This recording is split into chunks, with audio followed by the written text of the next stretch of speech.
दोस्तों, हर चीज की एक उम्र होती है, प्यार की भी एक उम्र होती है। क्या कभी आपने सुना है कि 27 साल की उम्र तक कोई पहुंच गया हो और उससे कभी प्यार ना हुआ हो? असंभव सी बात है।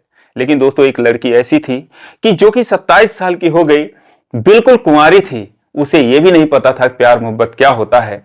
किसी ने उसको छुआ तक नहीं था।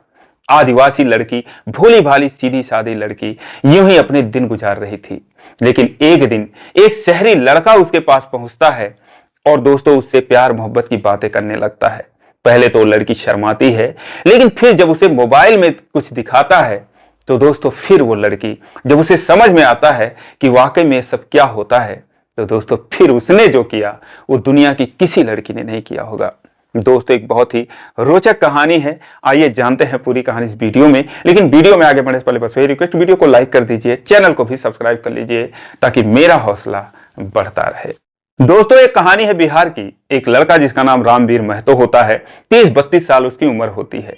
उसे घूमने फिरने का बड़ा शौक था, लेकिन घूमने के लिए वो शहर नहीं जाता था, किसी अच्छे जगह पर नहीं जाता था, बल्कि वो नदियों, पहाड़ों, जंगलों की तरफ निकल लेता था। साल में 10 महीने कमाता था, 2 महीने वो घूमने में सारे पैसे उड़ा देता था। उसके पास एक बाइक थी। तो बात है 2007 की। वो अपना राशन पानी सारा कुछ इंतजाम करता है और अपने मोटरसाइकिल पे बांधता है और घूमने के लिए बिहार के आदिवासी जिलों की तरफ निकल लेता है। रास्ते में एक जंगल पड़ता है। अब जहां जंगल देखकर लोग डर जाते हैं, वहीं रामवीर महतो जो है वो खुश हो जाता था, क्योंकि उसे किसी चीज से कोई डर नहीं लगता था। जंगलों में घूमना उसे और भी अच्छा लगता था। अब जंगल में कुछ दूर तक पक्का रास्ता था, कुछ कच्चा था, कुछ लोगों के द्वारा बनाया गया हुआ पगडंडी था। उन्हीं रास्तों पर वो निकल लेता है और उसके बाद 5-6 घंटे तक बाइक चलाते हुए एक ऐसे इलाके में पहुंचता है जहां पर दूर दूर घर दिखाई देते हैं। कोई सुविधा नहीं, कोई बिजली नहीं, कोई टावर नहीं, कुछ भी नहीं। वो ऐसे ही एक झोपड़ी के सामने रुकता है, क्योंकि शाम हो चुकी थी, उसे प्यास भी लगी थी। जो भी पानी वो लेकर गया था, गर्मियों का दिन था, वो पानी जो है वो गर्म हो चुका था, तो इसीलिए वो सोचता है चलो कहीं ठंडा पानी मिल जाए। तो इसीलिए उस घर के सामने अपनी बाइक खड़ी करता है, लेकिन देखता है कि झोपड़ी में कोई नहीं है। आसपास नजर दौड़ाता है, कुछ बकरियां, मुर्गियां और एक गाय बंधी थी, बाकी कोई नहीं था। लेकिन कुछ देर बाद एक लड़की उसे आती हुई दिखाई देती है, जो कि जंगल की तरफ से सर पे मटका रखे हुए नदी से पानी लेकर आ रही थी। वो उसे देखता है, सांवली सी लड़की, बहुत ही खूबसूरत, कसा हुआ बदन उसका, और बहुत ही कम कपड़ों में। वो उसे जब देखता है तो देखता ही रह जाता है। वो उसके करीब आ जाती है। वो भी उसे हैरानी भरी नजरों से देखती है कि ये कौन है, कौन सा शहरी आदमी है, बाहरी आदमी आज आकर यहाँ पर खड़ा है। क्योंकि अक्सर जो है 2-4 महीनों में कोई ना कोई रास्ता भूलकर उधर आ जाता था। सोचती है ये भी रास्ता भूलकर आ गया होगा और उसके बाद अभी रास्ता पूछने के लिए खड़ा होगा। लेकिन अब रामवीर महतो भी उसको देखता है तो डर जाता है। सोचता है लगता है मैं गलत जगह पर खड़ा हो गया हूं, ये पता नहीं क्या मेरे बारे में सोचे, इसके घर वाले क्या मेरे बारे में सोचे। लेकिन इससे पहले वो कुछ सोचती, ये कहता है कि थोड़ा पानी मिलेगा क्या पीने के लिए? तो वो जो है हाँ में इशारा कर देती है और उसके बाद मटके से उड़ेल कर उसे पानी पिलाती है। पानी पीने के बाद रामवीर कहता है कि यहाँ पर और कोई नहीं दिख रहा है, कौन रहता है यहाँ पर? वो कहती है मेरा ही घर है। कहता है कि और कौन है? कहती है कोई नहीं है, अम्मा बाबा हैं, शहर में गए हुए हैं कमाने के लिए, 15-20 रोज बाद आ जाएंगे। फिर वो कहता है कि तुम्हें डर नहीं लगता? वो मन ही मन सोचता है यार, अकेली लड़की, जवान लड़की इस जंगल में अकेले इस घर में कैसे रहती है। वो कहता है कि तुम्हें यहाँ पर डर नहीं लगता? वो कहते हैं किस बात का डर है? वो कहता है कि अगर कोई आ गया तुम्हारे साथ, कोई शरारत करने लगा, क्या करोगी तुम? कहती है हाँ कोई नहीं आता। 5-6 महीने में कोई आप जैसा आ जाता है रास्ता भूल कर, उसे मैं रास्ता बता देती हूँ क्योंकि आगे रास्ता बंद है, और आप भी आगे मत जाओ क्योंकि ये रास्ता यहीं तक है, थोड़ा दूर में कुछ एक आध घर है, उसके बाद कोई नहीं है। वो कहता है मैं रास्ता नहीं भूला हूं, मैं तो घूमने के लिए आया हूं, मुझे घूमने का शौक है, मैं जंगल घूम रहा हूं। कहती है ठीक है। उसके बाद फिर वो बैठ जाती है, वो भी बैठ जाता है। फिर वो कहता है कि तुम अकेली हो, अगर तुम्हारे साथ कोई जबरदस्ती करने लगा तो फिर तुम क्या करोगी? कोई जानवर ही आ गया तुम्हारे ऊपर हमला कर दिया, तुम क्या करोगी? तो वो कहती है, अपने कमर से एक खंजर उसने खोस रखा था निकालती है। उसे देखकर रामवीर डर जाता है। वो कहता है तुम इसी से मार दोगी? कहते हैं नहीं, मैं किसी को नहीं मारूंगी, बल्कि मैं खुद को मार लूंगी अगर ऐसी कोई बात हुई तो मन ही मन सोचता है चलो ठीक है, कम से कम पुराने जमाने के लोग अभी भी हैं, पुराने सोच वाले अभी भी हैं। तो वो कहता है कि तुमने कभी प्यार मोहब्बत नहीं किया? वो कहती है नहीं, ये सब क्या होता है, ये सब बातें बेकार की चीजें हैं, और अब शाम हो रही है, तुम भी चले जाओ क्योंकि रास्ता आगे नहीं है। तो वो कहता है मुझे जाना नहीं है यार, मैं तो रुकने आया हूं, कहीं रुकने का यहाँ पर जगह है किसी के घर में, मैं उसको 1,000 रुपये भी दे दूंगा। तो वो कहती है कि ऐसा कोई जगह नहीं है, यहाँ पे शहर के लोगों को पसंद नहीं किया जाता है। अगर यहाँ पर आपको कोई देख लेगा तो फिर वो गुस्सा करेगा, आपके साथ मारपीट भी हो सकती है, इसीलिए आप यहाँ से चले जाओ। वो कहता है नहीं यार, मुझे बस आज की रात तो रुकना ही है, क्योंकि यहाँ से मैं जा भी नहीं सकता, मैं सुबह सुबह चला जाऊंगा, बस अपने ही घर में मुझे एक कोना दे दो। बीना कहती है कि यहाँ पर कैसे रुक सकते हो? कहता है अरे मैं पैसे तुम्हें दे दूंगा। बीना कहती है पैसा का बात नहीं है, लेकिन अब तुम परेशान हो तो कोई बात नहीं, अपना जो मोटर गाड़ी है इसको घर में रख दो और घर में चल के बैठ जाओ। और वैसे तो यहाँ कोई आता नहीं है, लेकिन कोई अगर आ भी गया तो उसे पता ना चले कि हाँ यहाँ पर कोई है, लेकिन सुबह सुबह चले जाना।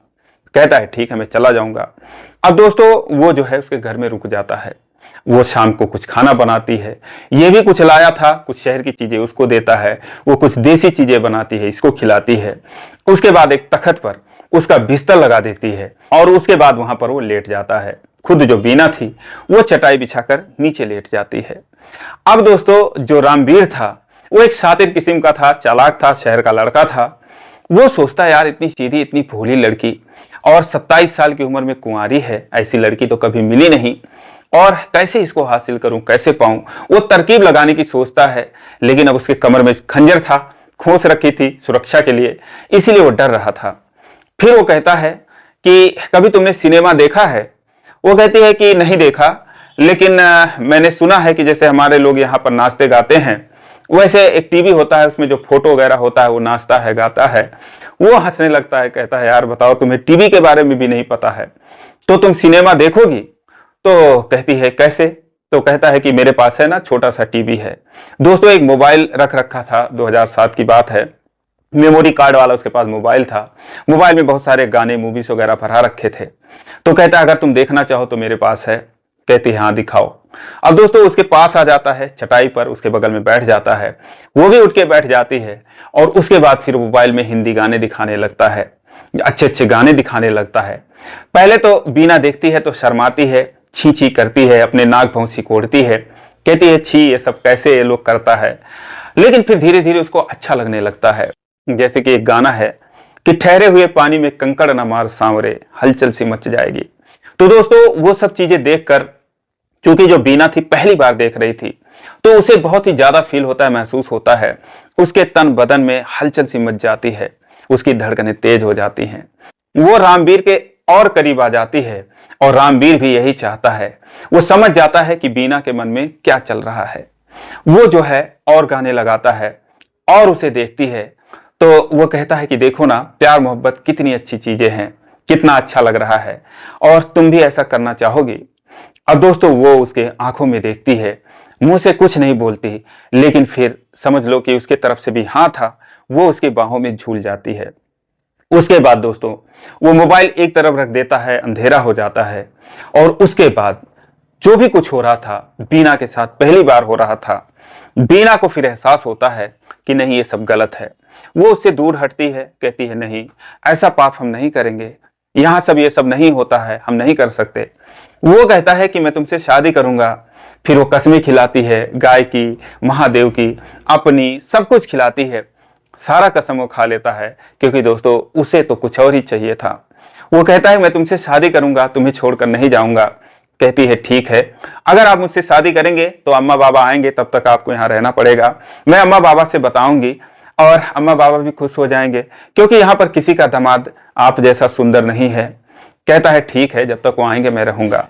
उसके बाद दोस्तों उन लोगों में जो भी कुछ होता है, उस रात वो दोनों सो नहीं पाते हैं। सुबह जब होती है तो बीना बहुत खुश थी, लेकिन उसकी आंखों में आंसू थे। जो भी उसने कुछ गलत किया था उसे एहसास हो रहा था, लेकिन जो रामवीर था उसे समझाता है, कहता है रो मत, सब कुछ ठीक है और यह हमारी मर्जी नहीं भगवान की मर्जी है। उसके बाद जो है बीना उसके लिए अच्छा सा खाना बनाती है, नाश्ता बनाती है, बार बार उसे गले लगा लेती है और उसके बाद बार बार यही कहती कि अगर तुम मुझे छोड़कर जाओगे, मैं सच कह रही हूं, मैं मर जाऊंगी। वो कहता है मेरा यकीन करो यार, मैं नहीं जाऊंगा। इस तरीके से उनका दिन गुजरता है दोस्तों। फिर रात हो जाती है और उस रात भी वो वहीं रुक जाता है। ऐसे ऐसे 1 हफ्ते 10 दिन बीत जाते हैं। बीना बहुत खुश थी, उसे बेइंतहा प्यार कर रही थी। रामवीर भी खुश था। लेकिन दोस्तों 8-10 दिन में जो कुछ उसे चाहिए था, जितना भी जैसा भी चाहिए था, सब कुछ उसे मिल जाता है। अब उसका मन जो है वो बीना से भर चुका था। वो सोचता है कि इसे छोड़कर मैं अब कैसे भागूं, कैसे इससे पीछा छुड़ाऊं। और एक दिन उसे वो मौका मिल जाता है। एक दिन जो है वो नदी पर पानी भरने के लिए गई थी। ये अपना बाइक जो है, क्योंकि जो उसकी बाइक थी उसको उसने छुपा दिया था, घास फूस से ढक दिया था कि कोई आए तो देखे ना। और इत्तेफाक से कोई इतने दिनों में आया भी नहीं था। वो जो है अपनी बाइक वहां से निकालता है और फिर दोस्तों वहां से वो फरार हो जाता है। बीना जो है नदी से खुशी खुशी पानी भरकर आती है, लेकिन जैसे ही आकर देखती है तो उसके पैरों तले जमीन खिसक जाती है। वो दोस्तों धड़ाम से गिरती है। उसके बाद दहाड़े मार मार कर रोने लगती है। इधर उधर वो पागलों की तरह उसे ढूंढने लगती है, उसे बुलाने लगती है, कहां गए कहां गए। लेकिन दोस्तों उसका कोई अता पता नहीं था। वो धोखेबाज आदमी उसे धोखा देकर भाग चुका था। उसके बाद दोस्तों उसे इतना गहरा सदमा लग जाता है कि वो अपने बिस्तर पर एक बार गिरती है तो फिर उठती नहीं। सुबह से शाम हो गई, शाम से फिर सुबह हो गई। और उसके बाद फिर जब अगले दिन उसके जानवर वगैरह चिल्लाने लगे, बकरियां वगैरह, तो सोचने लगी कि पाप तो मैंने किया है, इनको क्यों बेवजह मारूं। उनको पानी वगैरह देने लगती है, चारा देने लगती है और सोचती है कि जैसे उसके माता पिता आएंगे तो फिर वो अपनी जान दे देगी। क्योंकि वो उससे इतना प्यार करती थी रामवीर महतो से कि उसके बिना हमेशा उसके सामने उसी का ही चेहरा नाच रहा था। इसीलिए जो है उसे रोने बिलखने के अलावा उसके पास कोई चारा नहीं बचता है। इधर दोस्तों 3-4 दिन बीत जाते हैं। बीना जो है बिना खाए पिए एकदम कमजोर हो जाती है और एक दिन वो बिस्तर पर गिरती है तो फिर उसमें इतनी ताकत भी नहीं थी कि वो उठ के बैठ सके। और इधर जो रामवीर महतो था दोस्तों अपने घर पहुंच जाता है। लेकिन जब 3-4 दिन बीतते हैं तो वो भी सोचता है कि यार मैंने उस लड़की के साथ ऐसा कुछ किया और उसके बाद मैं चला आया, पता नहीं उसके ऊपर क्या बीत रही होगी और कहीं जो उस कह रही थी वो ऐसा सच ना हो जाए, उसने कुछ अपने साथ कर ना लिया हो। अगर वो ऐसा कर लेगी तो ऊपर वाला मुझे कभी माफ नहीं करेगा, मैं भी खुद को कभी माफ नहीं करूंगा। अब दोस्तों जितना ही वहां पर तड़प रही थी उतना ही ये उसके लिए बेचैन हो जाता है। उसके बाद कहता नहीं यार गलत बात है ये। जब 6 दिन बीत जाते हैं तो एक दिन वो फिर अपनी बाइक उठाता है और बीना के घर की तरफ चल देता है। दोस्तों 5-6 घंटे 8 घंटे बाद जब वो उसके घर पे पहुंचता है तो दोस्तों उसके घर में से बदबू आ रही थी। वो अंदर जाकर देखता है, अंदर का नजारा देखकर हैरान हो जाता है। जो बकरियां थी, 2 बकरियां रस्सी में बंधे बंधे मर चुकी थी। जो बीना थी वो दोस्तों चटाई पर अंतिम सांस ले रही थी। दोस्तों वो बीना के पास जाता है, बैठता है, आंखों में आंसू लेकर कहता है बीना मैं आ गया हूं। दोस्तों जैसे ही बीना उसकी आवाज सुनती है अपनी आंखें खोलती है और पूरी ताकत लगाकर जो भी उसके अंदर ताकत बची थी उसे बाहों में भर लेती है। दहाड़े मार मार कर फूट फूट कर रोने लगती है। रामवीर महतो भी फूट फूट कर रोने लगता है, कहता है बीना मुझे माफ कर दो और तुमने ये क्या हालत बना रखी है।